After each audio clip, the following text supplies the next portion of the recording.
Welcome to the Slop Farm. Enjoy the video. You begin by connecting your devices. Plug a wired mouse or keyboard into a USB port or pair over Bluetooth in settings. Once paired, make sure the console and accessory firmware are updated so inputs register correctly. Next, sign into the profile you'll use for play, because button mapping can be profile-specific.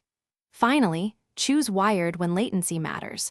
Wired reduces lag versus Bluetooth, and adapters can add a few milliseconds. Now that connections are active, move to configure how they behave in games. Once connected, set sensitivity. Adjust mouse DPI on the device or via its driver, and choose polling rates if available. Higher polling gives smoother input. Then, in each game's control options, map keys and clicks. Make sure crucial actions aren't doubled or missing. If a title lacks native support, use remote play or a compatible adapter that translates keyboard/mouse to controller inputs, and test aim's smoothing and dead zones. Take time to create a consistent layout, so muscle memory transfers between games and sessions. To finish, run quick tests in system menus, and then jump into gameplay to validate aiming, scrolling, and hotkeys. Make small adjustments and play a short session to lock settings in.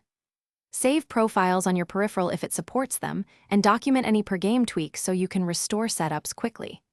If something goes wrong, repair devices, switch USB ports, restart the Ps5, or check adapter power. One key troubleshooting tip: swap to a wired connection to isolate Bluetooth or adapter issues quickly.